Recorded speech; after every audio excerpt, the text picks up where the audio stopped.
Welcome. Welcome, everybody. Business show. Hey everyone. Hi, everybody. If you're just jumping on, just pop in the comments where you're from, and maybe even pop in what your business is about. So the first one, Carmen. Hey Carmen, here to learn from business owners. Welcome to our group. Ben from IoT. Office IoT. We've actually got a few clients in the IoT space. It's quite a lucrative space, and it's definitely moving up. Definitely one of the new things coming on, and it's international. So a lot of the companies are branching out international. It's a very cool industry.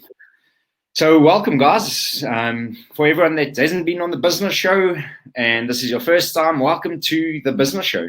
It's mine, Willie's Give Back project. So we run a couple of businesses, and we decided to do a business show to help inspire, motivate, and teach other entrepreneurs the stuff that we know, and then we interview industry experts to give you their tips and tricks. And I think we also learn just as much out of each business show and each interview, and we apply the stuff afterwards in our own businesses. So hopefully you guys apply, keep a pen and paper handy, write down stuff. It's a really cool way to get motivation up, and then while you're motivated, to put it into action. So cool, guys. Welcome to the show. I think, Willie, maybe just do a quick introduction. Who is Entrepreneur HQ? And tell them why we pay to work here. Yes, guys. Welcome to the show for everyone that's new, and even our members here. So, HQ was something which was born out of a kind of a conversation we had when we met way back when. We kind of discovered that both of us has got this passion for entrepreneurship, and one of the things that we spoke about is this lonely journey when you go into this business world, and one of the things that came up is how many mistakes we made during this journey, and that's where we decided to start Entrepreneur HQ. Our passion for digital entrepreneurship. So we as a company exist. Our purpose is to help businesses move and grow online. So we do lead generation, and we build sales funnels, and we help guys with mindset, systems, automations, and so forth. But we do charge quite a lot of money to build that for companies. And so we kind of thought that how can we create an entry point for the guys that's not on that level yet? And that's how we started our Entrepreneurship Mastermind Academy. So it's a program where you can join, where we've got we will get support from WhatsApp groups and access to online resources and stuff like that.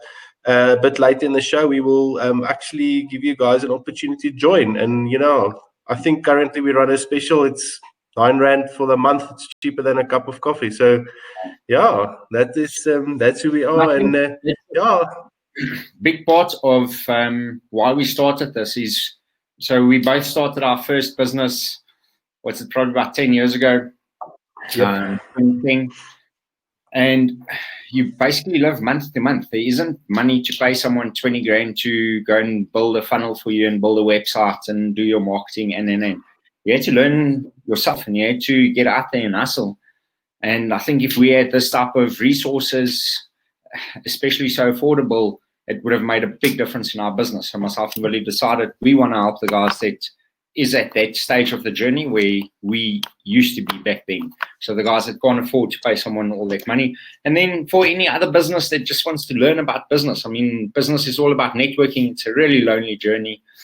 And that's why we created the digital. We always joke, we say our girlfriends and our wives are sick and tired of listening to our business stuff, Yeah, so we created this, and a lot of the guys are Anya. So I see Mark's Anya, Sonia's Anya, Mark.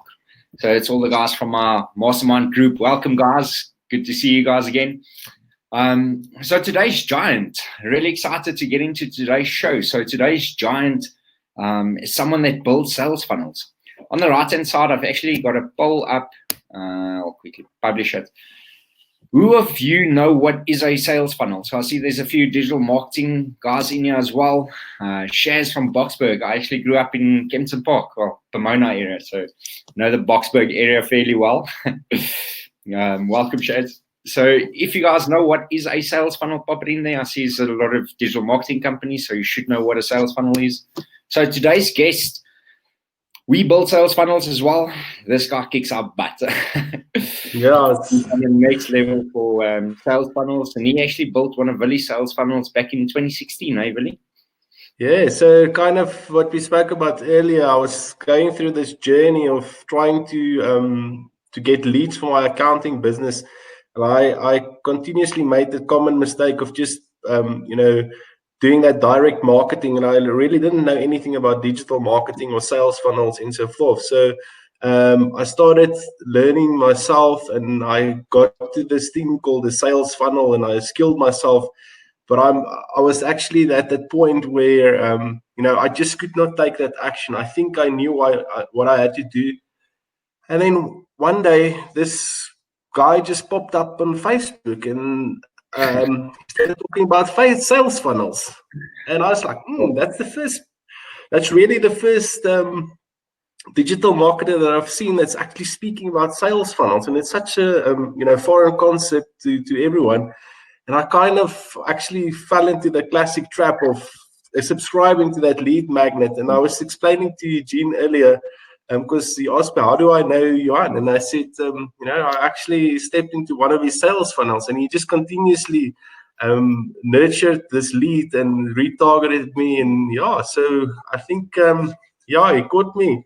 And that's also, so there was quite a fun funnel to build, or a project. So I think his normal way of doing business is he would go out and build funnels for guys. But I said to him, I would like you to build it for me, but I would like you to also mentor me. And that's something which we speak about a lot, Eugene, is to get a mentor, someone that's done it before, to teach you. So it's an honor for me to actually get Johan onto the business show. He was the first guy that helped me to build the sales funnel. And I'm just laughing. So one of the things we joke about is, if a marketing agency tells you to boost a post, fire them immediately. So exactly. It's like saying, so you boosted posts on Facebook, didn't you, Willie? Exactly. We always do that. And George is also here. Hey George, how's it going? Good to see all that. Yeah. So cool. Let's get our guest on today. So our guest today is Johan Maton. So I see Johan's just joining. Really excited. If you guys have any questions, please remember to keep them so that we can ask it during the show and at the end of the show as well. Otherwise, Johan, welcome. Welcome, Johan. Johan Maton, the man of the hour. Hi, guys. Hi, thank you so much. Really appreciate the opportunity. Yeah, awesome. Johan, thank you very much for taking some time to come and chat to us. I was just telling everyone on the show how you actually caught me in a sales funnel way back when, and that's how we got to know us, and how you mentored me through the journey of actually where we had a chat the other day where we said, let's go and have a beer and talk about just other sales funnels. So yeah, thank you very much for joining us. So without further ado, Johan, tell us a bit about more about Johan and who you are and where you come from. Yeah, it's always interesting. I think everybody comes with a bit of a history. So I studied marketing at Tux and did my honors as well. I went to work for a computer company. This is 1999. So I built my first website. Not many people can say this, in 1999. And the email campaigns from then already. Then I joined the bank, Nedbank, worked for Nedbank for 5 years. And then a friend of mine said, hey, let's do this business thing. I thought, well, that sounds awesome. So we started to do the business thing. I quit my job. If you've ever quit your job, it's scary stuff, especially if you're comfortable. I mean, you get so comfortable. Anyway, so first month with a friend, I realized, no, this is not going to work between us. We'd rather have a friend in doing this business thing with him. So suddenly I've got no job, no income, nothing. And that's scary. If you've ever been there, that's frightening. Anyway, so I asked the boss, that's my wife, I asked, so what are we going to do? And I said, well, we can wait until 55 and then try and do this, or do the thing now, because we could probably recover from there. So we said, let's do this. Started a marketing consulting company because that's some of the stuff that I knew to do. And that went from there to website stuff. I asked the company to build a site for me. And every time I wanted to change something, you know that feeling, you don't like that word, you want to move it this way anyway. So every time they had to ask me money, they charged me money to change the stuff. So I said, no, that can't work. So I looked for something, found Joomla, found WordPress, all of these things. I worked on Joomla back in the day. Well, we still use it for stuff, but really, anyway, so we wanted to change the stuff. Anyway, so we started changing the stuff. Clients, we helped them with that. Then they said, can't you help with lead generation? We need business. So we started doing that. And as they got leads, we realized they're not following up with the people. So we said, well, maybe you need a lead management system. So we started doing that. And then we started doing automation stuff and the Facebooks and the Googles and all of these weird and wonderful things, the LinkedIn's. And now we're doing a bit of growth hacking stuff and quite a bit of automation and funnels. And it's just looking at the stuff and saying, you know, what's working, what's not working, and tweaking.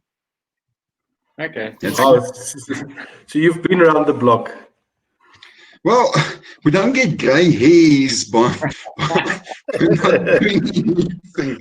You know, it's. I think it's part of life. You need to, you know, we're growing older, we're getting experience, and I love to hear people's stories as well. You know, because you never know what the person has gone through or what they're going through at the moment. I mean, I also don't know where to look. Where I'm looking on the screen over there. So if I need to look at the camera, you need to tell me because so it's lucky to hear the stories, and you can always learn from somebody, like you say. You know, you must never know, never think you know everything. That's dangerous. If you think you know everything, that's when this thing catches you, and then it catches you off guard. You know, I think we need to be more humble. We need to say, well, okay, let's learn, let's listen from you know, whoever's talking. I mean, because they've got this experience, they've got this thing, and I think we all have had different experiences. So we come with this insight. We need to learn from it. Yeah, and I think one of the big parts of entrepreneurship is learning, especially if you're in the digital marketing space. The things change so often.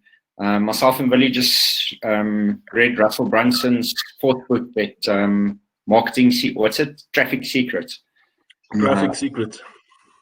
And he talks in there as well. He says he's writing the book, but he's not going to mention a platform because by the time the book gets published, there's probably a new platform out again. And they say you need to be on TikTok already. So if you're not on TikTok, you're behind it. Just keep. Luckily, we don't stay in the US, so they don't have access to TikTok anymore. So, what was the biggest shift for you, Johan, that made you decide to go into entrepreneurship? What was did you always have that in the back of your mind, or was it an impulsive thing? No, I think it was always there. When I was still a student, my mom said to me, you better find a job. And I was doing well. I was actually doing well. So I found a job. And funny enough, the job paid me a quarter of the money I used to make. But she said, hey, find a job. So I found a job and I stayed for Nedbank for 5 years. But yeah, I think you're born with it. I think this thing of you want to do something and help other people in that process. And that's entrepreneurship. You know, it's like a calling. It's not something you just do. It's something that happens. And I really think it's so my first thing I sold was fake glass.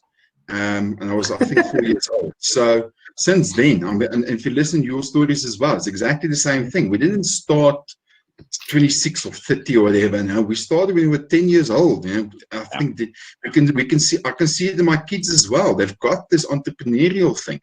I'm not sure if it's a good or a bad thing, but we fall into it. Yeah, I think my first business was selling hubcaps next to the road. So back in the day, all the cars had the hubcaps. So I'll pick it up and I'll repair it, and then have my stack, and eventually you've got a set of 4, and now you're rocking and rolling. Exactly. I was selling clothes at the train station. You know, we found clothes, we went to the train station. We made cash like you can't believe. I mean, it was just a cash business. What I didn't realize, I was supposed to keep some money and buy more stock. I didn't do that. I just spent it. These are the things we do, you know, and it's entrepreneurship. Yeah, how cool is that? So you've always had it in you, Johan. So one thing that we quite often speak about, we see, the difference between the guys that's successful and the ones that's not successful. And I think you can contribute it to the habits that you've got. In the last 5 years, what new beliefs, behaviors, or habits has most improved your life or your business? I think when the proper hits the fan, because sometimes it will hit the fan. It's not a question if, it is when. And when you're an entrepreneur, it's more than often, eh?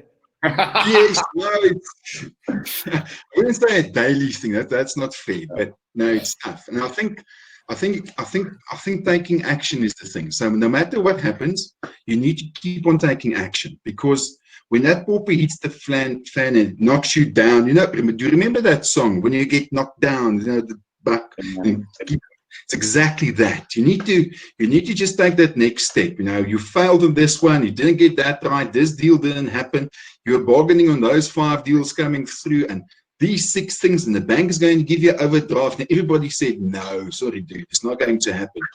Yeah, it's like, oh man, okay, wait. And then you need to take the next action. And that's tough. It's not easy. You need to exactly to get up in the morning and go back and just do it over again, knowing what's happened before. It's just to continue. I think that's quite a nice habit to have. I mean, Eugene, we quite often speak about it, these guys chipping away at the box and, at the rocks and turning around just before they get the gold nugget. I kind of... Perseverance is one of the biggest attributes of an entrepreneur. You need to be able to persevere, because there's so many obstacles, so many no's, so many hard times that you go through. And it's not a company that you work for, whether you make a stuff up or not, you still get your paycheck end of the month. Entrepreneurship, you stuff up, no paycheck. Yep. That SMS is not coming through on the 25. It's not there. So let's get into the sales funnels. I'm really excited about getting into the sales funnels. Before we get into that, Johan, maybe just explain to the viewers that don't know, what is a sales funnel and what is growth hacking? Okay, cool. So I think these are 2 different things, although they work nicely together. They dovetail a little bit. So the way I see a sales funnel is something that works while you are sleeping or doing something else. Now, when I say works, basically it could be to generate leads for you. If we'd say in the true form of funnels to actually make sales. In the olden days, what we could do is just put an ad up, push people to a place, and Bob's your uncle, you're making sales. It's got a little bit more interesting. I think the attention span of people is a bit different, especially these days. I mean, on the onlines and the Instagrams and the Facebooks and the TikToks and all of these things, you really need to get people's attention. So it's gotten a little bit harder. You need to really focus a bit on it. And you need to create great offers. I think that's a big thing. Most people think a product is an offer. That's a product or a service. It's not an offer. You need to actually create an offer. So if you create an offer and you push people towards it, yes, and it needs to be something that grabs people's attention. I think attention is the big thing. If you think of yourself, if you take a phone, just keep on scrolling with the finger and just go on. You need to have something to get people to say, "Whoa, what's this?" and get their attention. And I always ask Willie on our ads, and then people scroll. They're like, "What's that?" Yeah, exactly. That's what you want. So I asked Eugene. I've asked Willie this before, and he said no. So I'm going to ask you, Eugene, will you marry me? And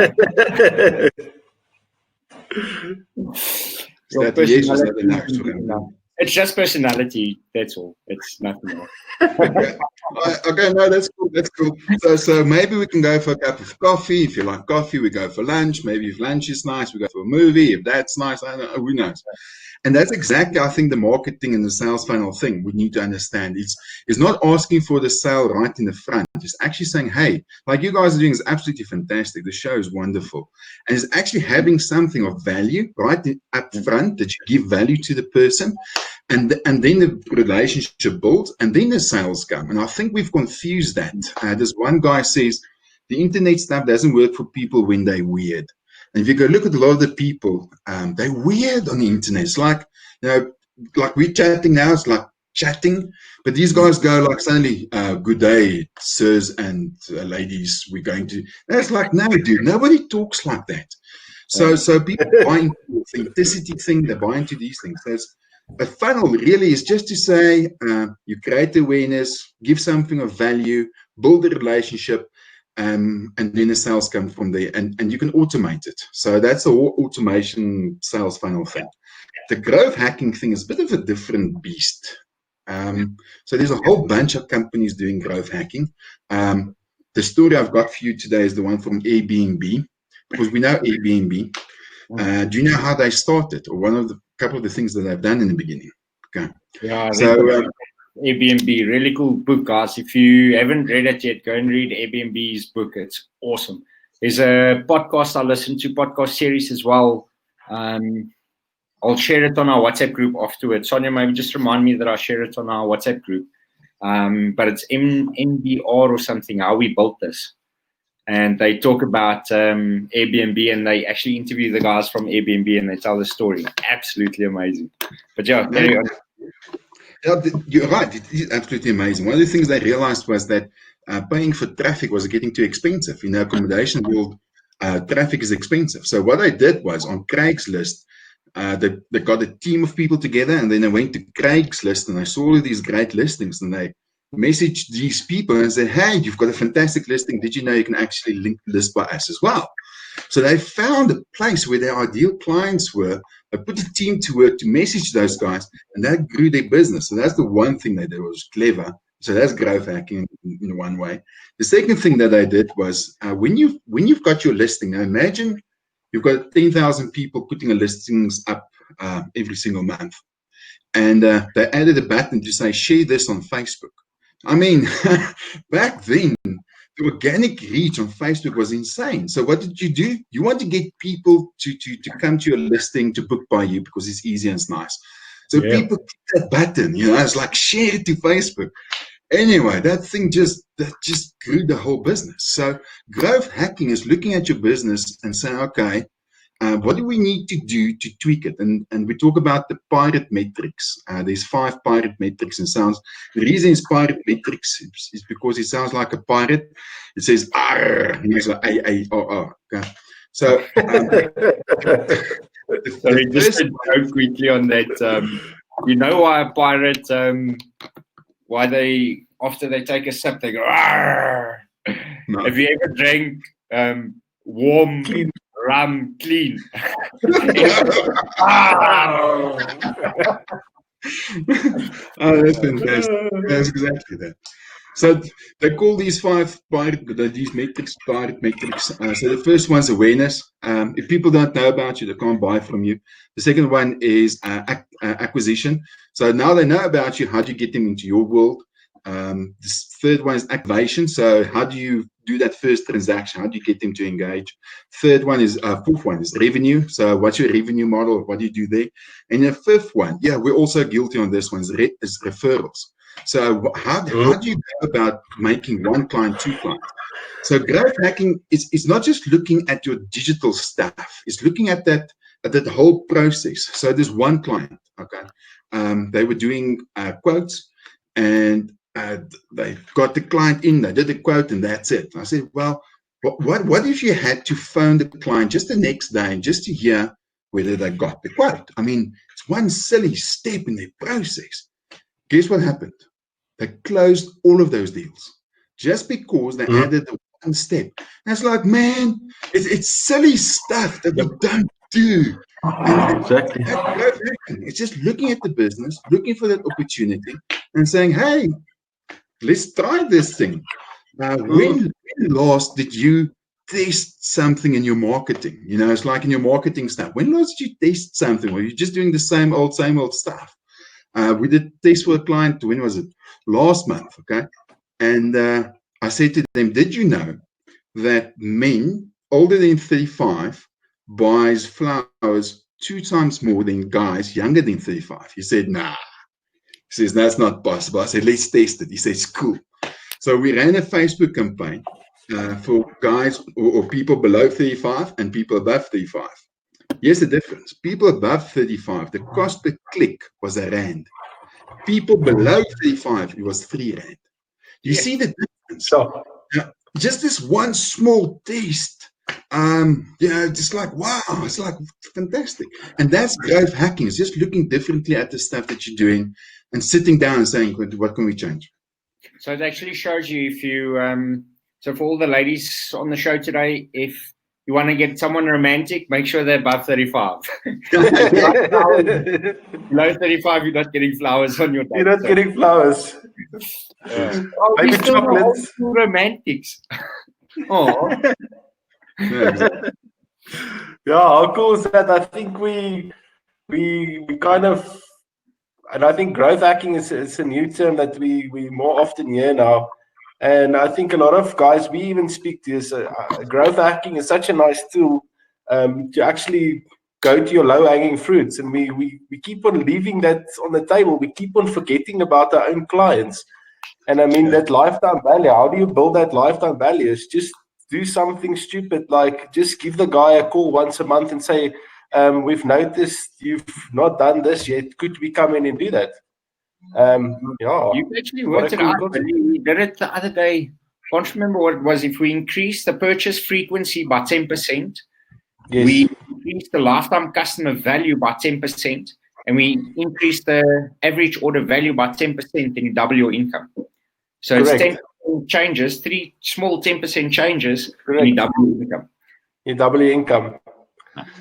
Cool. Tell me, Johan, a quick question for you. What's your most successful funnel that you've ever built? I mean, we compare these things. We've made this. What do they call it? Dismal mistakes, where we've failed horribly, and then you've got these ones which just magically work. Eh?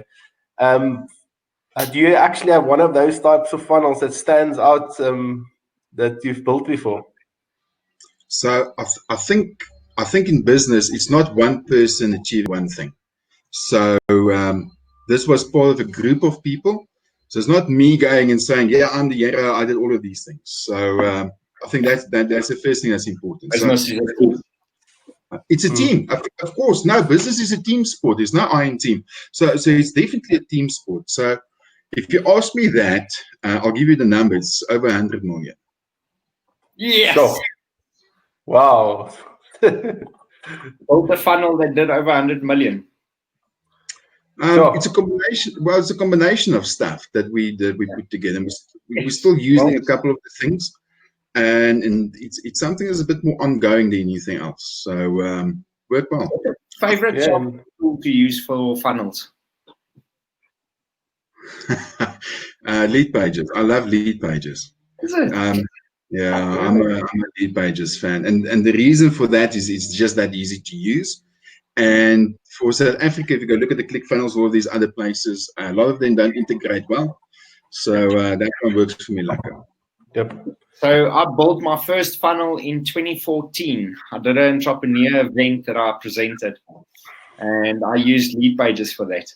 Interesting about that, it changed. So in 2014, December 2014, I created a landing page on lead pages, and I ran a Facebook ad, and I can't remember, we spent about 4,000 or 5,000 rand on the Facebook ads. And we got about, I think, 4,000 people that clicked on it. 300 of those said yes, they're going to attend the event. And we had about 50 people pitch up. Exactly a year later, we used the same landing page. We used the same Facebook ad.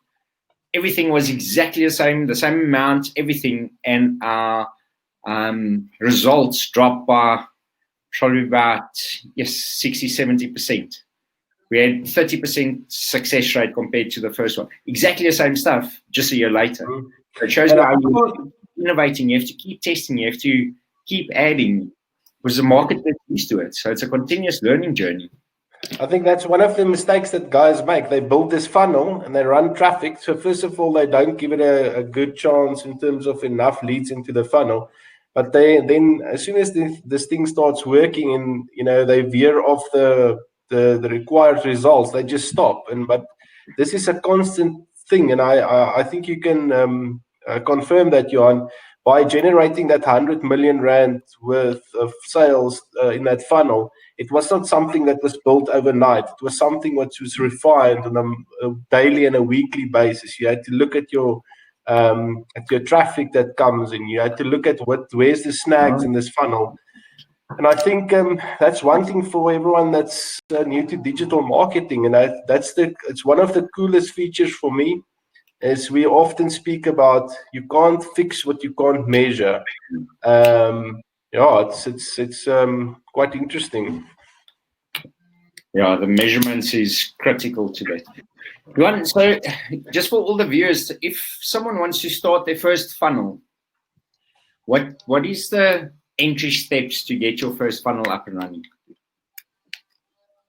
So there's a dude, his name is Dan Kennedy.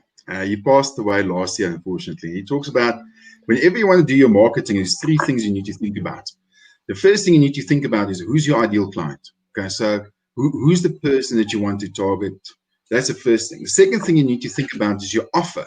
So what is it that you're going to put together? And I think what we mentioned in the beginning, what we do is we think a product is an offer. That's not the case. So here's a watch. Okay, cool. So I can say, hey, this watch is 200 rand, but that's just a product. I can make this an offer. So I can say, this is a watch. It's 200 rand. It's got a 12-month guarantee.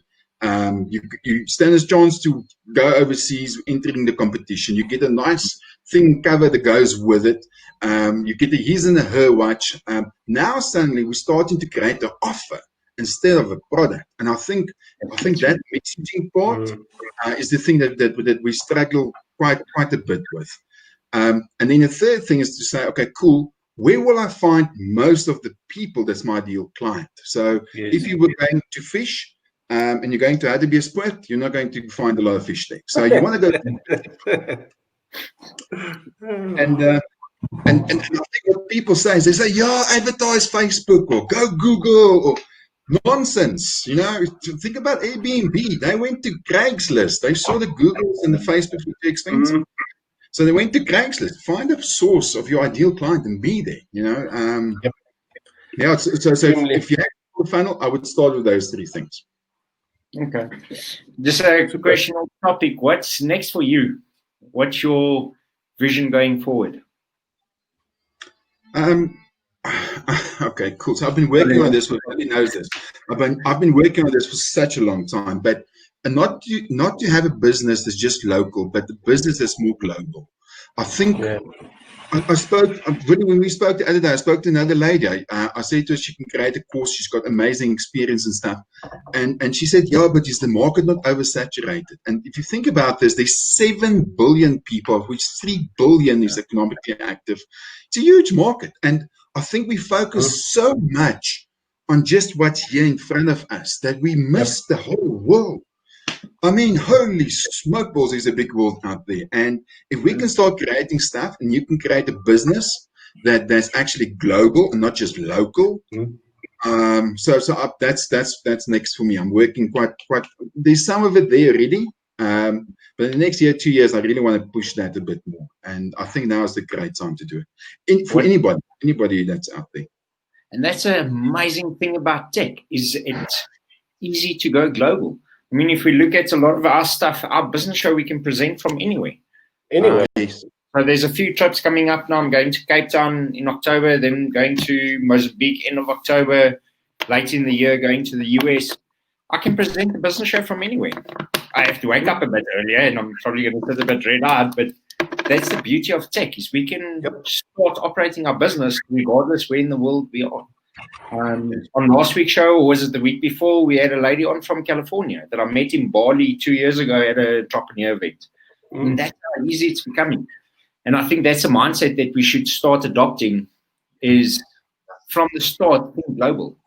So one of the products, product now in the IT business, where it's a app for the medical industry. And part of our, I'll share it on the group as well afterwards. Willie, have you done that canvas model thing? That business model canvas. Yes, it's really cool. So I had a meeting today with some of the guys, and we did a business canvas model. In any case, one of the first steps on there was how long before we go global? Is it 6 months? Is it 12 months? Is it 18 months? And that should be first up basically in your business planning. How do you go global? And with the tech, I mean, it's made it so easy to go global. We had, for example, a webinar series. Just lost a share from my side, Willie, and then I think you've got another question. But we had a webinar series that we basically ran a Facebook ad, which went into a webinar. On the webinar, we sold a course on how to market your business on Facebook. They bought the course. From there, they go into, we used Kajabi at that time. We moved over to Fast Funnels now. But we used Kajabi that time for our course and for our membership sites. From there, they went into Kajabi. From Kajabi, they've got a follow-up series. They get emails. They go through the sequence. At the end, there's a upsell into a different course, the full mastermind course. And that whole process was automated. The only thing we had to do was generate traffic to pump in the top of it. I mean, that business could run, well, it did run from anywhere. So that's how powerful technology can become and how powerful the automation can become. Yes, Eugene, and I mean, just to take this lockdown, for example, when we got lockdown, a lot of the resources and stuff we built, and this show we actually started without actually meeting each other in person for months. We just held it locally. So, yeah, it's, but... we started the business show in lockdown. Yeah. So the question is, Eugene, how do the members that's on the show actually take advantage of taking their businesses online? Good question. So guys, we've got a quick offer for everyone that wants to join our mastermind. So myself and Willie I talked about this funnel that we built, that we automated, and the webinar series. We sold that course for about $1,000, and then we had an upsell to the other course for about $3,000. So through this series, we now have all of those courses, our full course, our sales funnels course. So we've got a course to show you how to build a sales funnel, how to build landing pages, how to use software to automate everything, your Facebook, and. So all the courses are there. We used to sell it separately. And we forgot to mention our sponsors. Quickly offhand, thanks for our sponsors, Uprising, eBus Radio, Value Smart, Time IT, Tontrack. Thanks, guys. Without you, we can't present the show. And thanks to all our viewers. We can't do the show without you. I just want to quickly go. So the first part is our mastermind group now is R9. So we wanted to make it as cheap as possible so that anyone and everyone can join. As Willie mentioned, entrepreneurship is an extremely lonely journey, and the only way you can really move yourself up into the world is to start networking with other people who's on the same level or higher level than you. So it's called collective consciousness, and the only way you can lift that is to become part of a higher collective consciousness. So what's in the group? As I said, lifetime access to all our courses, Facebook 101, cash flow tricks, how to build an online store, your sales funnels, your Shopify store, WordPress, and. We've got our monthly mastermind, which is part of the group. It's a WhatsApp group, and we've got private Zoom calls where we do private Zoom calls. We actually discussed customer avatar on the last one. Yep. And we've built a business directory. This is our latest one. So we've got a business directory, the same as Johan. So we'll give everyone a chance now to join onto the business directory, as we mentioned in the beginning. So we've got all of this for $9 for the first month, and thereafter $99. So this is all our courses that's in there, and then some of the benefits of being part of a group of like-minded people. I mean, it's a really cool group. A lot of the guys are on the call today as well. We really put in effort to give value. We share a lot of tips and tricks, and as we learn stuff, we share it on the group as well. And I'll share some of the content that I mentioned today on our WhatsApp group as well. We're quite active on it. It's a really cool place to give value. So if you guys want to join, on the right-hand side, I'll put up the offer. If you type into the code, so it's only on the business show that we offer it. So if you type in promo R9, you get your first month for $9, less than a cup of coffee. Cool. Thanks, Eugene. So maybe whilst we give the new guys a chance to join the mastermind if they would like to, Johan, I saw there like one or two questions there. Maybe if you don't mind, was asking, what's the difference between a proper CRM solution and a sales funnel standalone?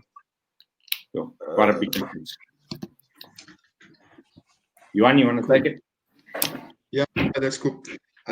So let's take on the difficult one first, and we'll do the rest next. So CRM, we've worked with a whole bunch of CRMs, and I love Pipedrive the most. And the reason I love Pipedrive is because it's focused on the sale. So in the tech world, they're over confused. There's a nice word I'm going to say. They confuse people. And because of that confusion, they try and build a lot of different things into a thing that should be something very specific. So a CRM, they've now extended to be customer relationship management. So it's ticketing system, it's invoicing, it is the whole thing. So depending on how far you want to go, it actually becomes an ERP. So it's an enterprise planning resource tool more than anything else. So in a core way, CRM used to be just to focus on your ideal client and the sales process. They've now attached a lot of stuff onto that whole thing. So it's email marketing and SMSs and all of these types of things. So there's a whole bunch of tools out there that will be able to help you to be a CRM solution, if you like. On the sales funnel side, it's the pages that you typically build. There's the Afrikaans word. But it's not just the pages. I think people confuse the sales funnel thing, and I think it's the if you had to go Google sales funnel, you'll see these pictures to show you page 1, 2, 3, and then the email 1, 2, 3, and stuff like that. That's not a sales funnel. That's just the pages. There's something a lot bigger. If you go look at Scott Oldford, he talks about the fast lane, the slow lane, and the sidewalk. So you need to actually build it a bit further. You need to say who's your ideal client. You need to say what's top of the funnel, what's middle of the funnel, what's bottom of the funnel.